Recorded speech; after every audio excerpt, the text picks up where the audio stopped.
கண்ணியத்திற்குரிய அல்லாஹ்வின் நல்லடியார்களே, நபிகள் நாயகம் ஸல்லல்லாஹு அலைஹி வஸல்லம் அவர்கள் ஒரு சபையில சஹாபாக்களுக்கு மத்தியில ஒரு கேள்வி கேட்டாங்க.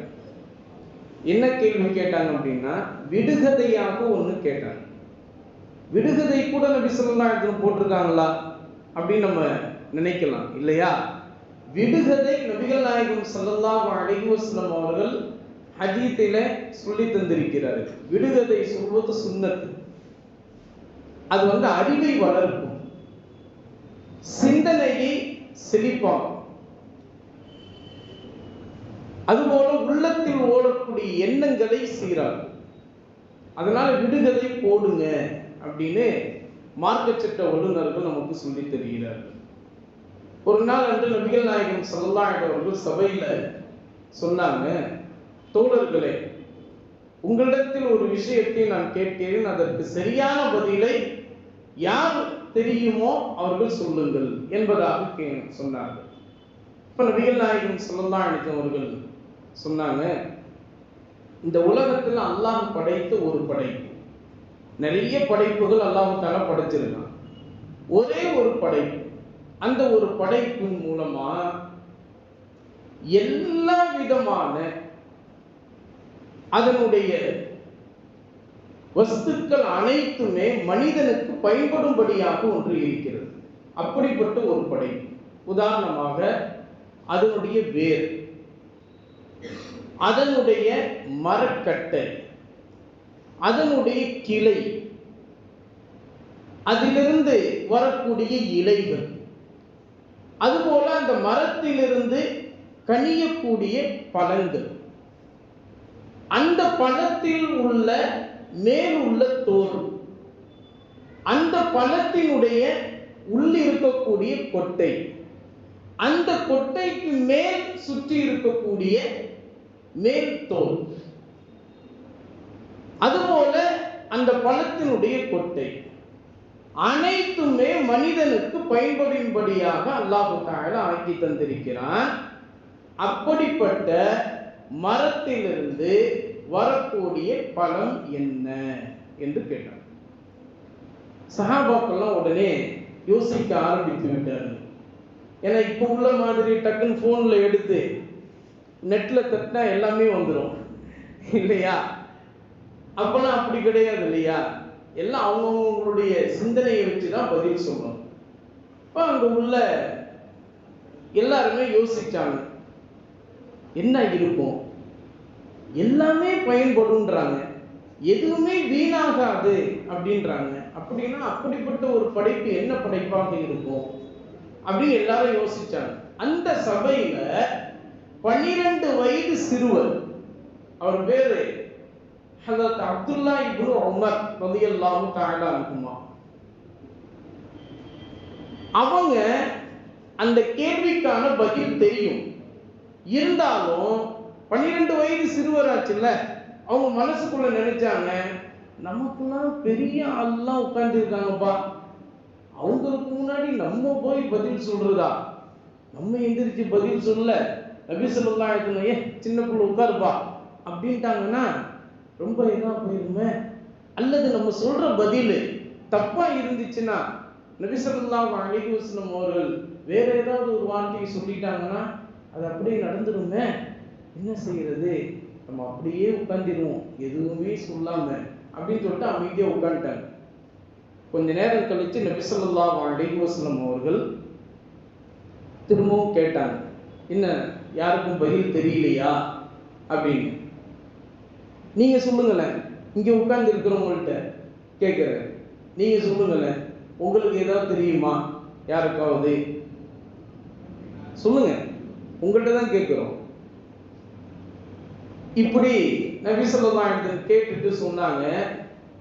அப்ப சஹாபாக்கள்லாம் சொன்னாங்க, அல்லாஹு வ ரசூலுஹு அஅலம், அல்லாஹ்வும் அவருடைய தூதரும் தான் இதனை மிக்க அறிந்தவர்கள், நீங்களே சொல்லிருங்களேன் யா ரசூலுல்லாஹ் அப்படின்னு சொல்லும்போது இப்ப நபி ஸல்லல்லாஹு அலைஹி வஸல்லம் அவர்கள் சொன்னாங்க, அதுதான் பேரீத்த மரம். பேரீத்த மரத்தினுடைய வேர், பேரீத்த மரத்தினுடைய அந்த கட்டை, பேரீத்த மரத்தினுடைய கிளை, பேரித்த மரத்தினுடைய இலை, பேரித்த மரத்திலிருந்து வரக்கூடிய கனியக்கூடிய பேரித்தம் பலம், அந்த பேரித்தம் பலத்தில் இருக்கக்கூடிய கொட்டை, அதற்கு மேல் இருக்கக்கூடிய தோல், எல்லாமே மனிதனுக்கு பயன்படும்படியாக இருக்கிறது. எதுவுமே வீணானதல்ல.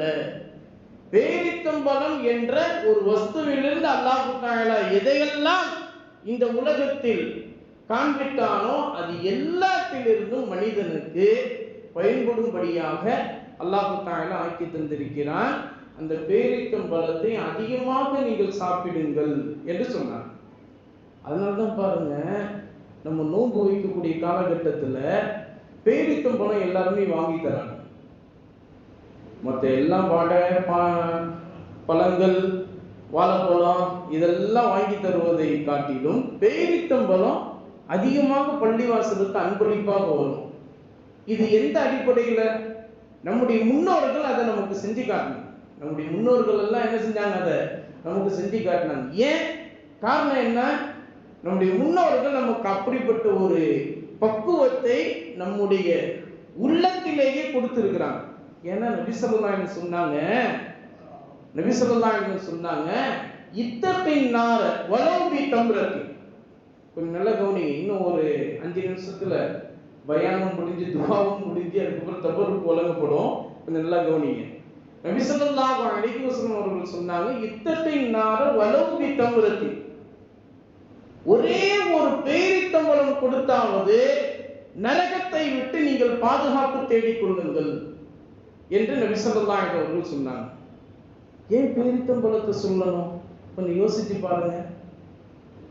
பேரித்தம்பழம் எப்படி அதனுடைய எல்லா வஸ்துக்களும், வேறு, கிளை, பழங்கள், அதனுடைய கொட்டை, அதுக்கு மேலே இருக்கக்கூடிய தோல் அனைத்துமே எப்படி மனிதனுக்கு பயன்படும்படியாக இருக்கிறது, அப்படிப்பட்ட ஒரு பொருளை நீங்க தர்மமாக கொடுத்து நரகத்தை விட்டு பாதுகாப்பு தேடிக்கொள்ளுங்கள். அப்ப நீங்க கொடுக்கக்கூடிய தர்மமான அந்த பொருள் எல்லா விதத்திலும் பயன்படக்கூடிய ஒன்றாக இருக்க வேண்டும். ஆனால் தான் நம்முடைய முன்னோர்கள்லாம் பாருங்க, அவங்க வாழ்ந்து மறைஞ்சு மண்ணோடு மண்ணாக ஆகிட்டாங்க.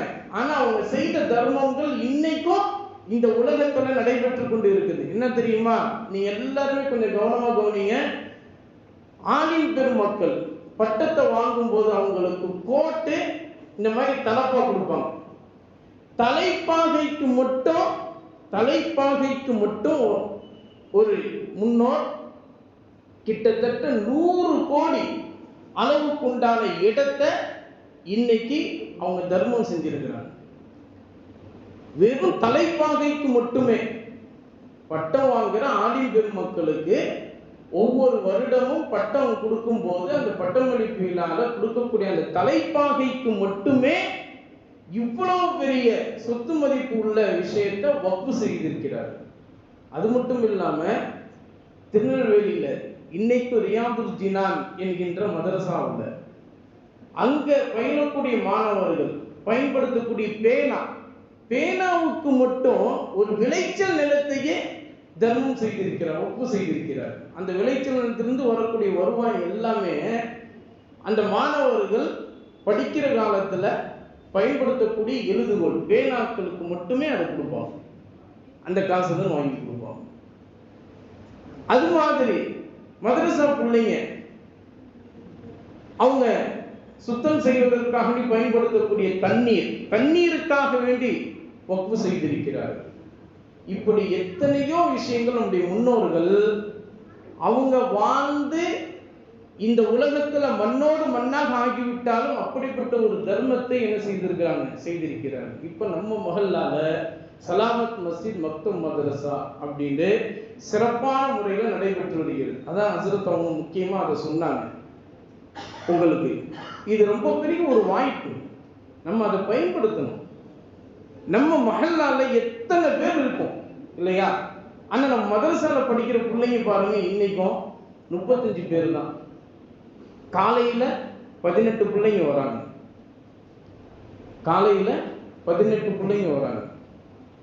மாலையில 12 பிள்ளைகள் வராங்க, இஷாவிற்கு பிறகு ஒரு 5 பேர், மொத்தமே 35 பேர் தான். இந்த மொஹல்லால தலைக்கட்டுன்னு சொன்னா எத்தனை தலைக்கட்டு இருப்பாங்க? ஒரு 200 தலைக்கட்டு இருப்பாங்களா? யோசிச்சு பாருங்க. 200 தலைக்கட்டு வாழக்கூடிய ஒவ்வொரு வீட்லையும் எத்தனை பிள்ளைங்க இருப்பாங்க? அத்தனை பிள்ளைங்க எல்லாருமே எங்க போறாங்க? ஒண்ணே நம்மள்ட்ட சில பேர் நம்மள உள்ள பலகீனம் என்னன்னா, வீட்டுல கூப்பிட்டு ஓத வைக்கிறோம். சிலர் அஜத்தை வீட்டிலேயே கூப்பிட்டு நாங்கள் ஓத வைக்கிறோம். அது பெருமையாகவும் சொல்லுவாங்க. அது என்ன செய்வாங்க? பெருமையாக சொல்லுவாங்க. ஆனா ஒரு விஷயத்தை நீங்க நன்றாக புரிந்து வைத்துக் கொள்ள வேண்டும். பள்ளியில் நடக்கக்கூடிய மதரசால நீங்க முக்கியத்துவம் கொடுத்து உங்களுடைய பிள்ளைகளை அனுப்பினால், பள்ளியில என்னென்ன நடக்குது? தொழுகை நடக்குது, குர்ஆன் ஓதுறோம், தஸ்பீஹ் ஓதுறோம். அனைத்துமே அந்த பிள்ளைங்களுடைய இளம் பிஞ்சுடைய மனசுல பதியும். தொழுகைன்னா நம்ம இப்படிதான் தொழுவணும், குர்ஆன் ஓதணும்னா நம்ம இப்படிதான் ஓதணும், தஸ்பீஹ் செய்யறதுன்னா இப்படிதான் நம்ம செய்யணும் அப்படின்ற மனசுல பதியுமா இல்லையா? அப்போ பிற்காலத்துல அவங்க வாலிப வயதை அடைகிற போது தொழுகையாளிகளாக உருவாகுவாங்க. இவன் பாருங்க, நம்மள எத்தனையோ பிள்ளைங்க தொப்பி கூட போடாம வராங்க. கேட்டா எங்க வாப்பா தொப்பி போடுறது இல்லை, எங்க வாப்பாவை தொப்பி போடக்கூடாதுன்ட்டாரு அப்படின்றாங்க. ஏன் காரணம் என்ன? அப்படி நம்ம வளர்ந்துட்டோம். அப்படி வளர்ந்துட்டதுனால நம்ம பிள்ளைங்களையும் அப்படி ஆக்கிடும். அப்படி ஆக்குவது என்பது சுன்னத்தான நடைமுறையை விட்டு நம்முடைய பிள்ளைகளை வெளியாக்குகிறோம் என்ற அர்த்தம்.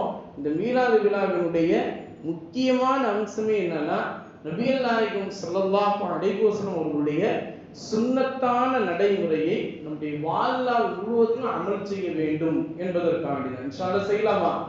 நபிகள் நாயகம் ஸல்லல்லாஹு அலைஹி வஸல்லம் அவர்கள் மீது ஸலவாத்து சொல்லக்கூடிய பாக்கியம் அல்லாஹ் தஆலா நம் அனைவருக்கும் கொடுக்கணும். ஆமீன் சொல்லுங்க. எல்லாம் ஏசிக்கு கீழே உட்கார்ந்து இருக்கிறதுனால எல்லாம் 7வது சொர்க்கத்துக்கு போயிடாதீங்க. வாங்க நம்ம சலாமத் பள்ளிக்கு. இப்ப என்ன சொன்னோம்?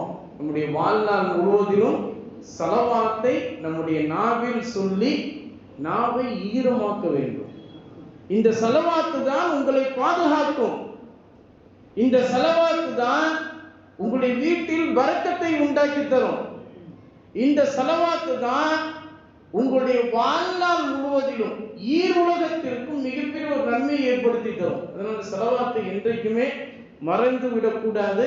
இந்த ஸலவாத்து சொல்லக்கூடிய அந்த பக்குவத்தை நம்ம ஏற்படுத்தி கொண்டோம் என்று சொன்னா, நாளை மறுமையில கட்டாயமா நபிகள் நாயகம் ஸல்லல்லாஹு அலைஹி வஸல்லம் அவருடைய சன்னிதானத்துல நபி ஸல்லல்லாஹு அலைஹி வஸல்லம் அவருடைய ஷஃபாஅத் உதுமா என்று சொல்லப்படுகின்ற மகத்தான சிபாரிசு பெறக்கூடிய பாக்கியத்தை அல்லாஹ் தஆலா நம் அனைவருக்கும் கொடுப்பான்.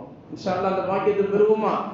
அல்லாஹ் தஆலா எதை கேட்டோமோ அதன்படி வாழ்நாள் முழுவதும் அமல் செய்யக்கூடிய தௌஃபீக்கை அல்லாஹ் நம் அனைவருக்கும் தந்தல் புரிவானாக.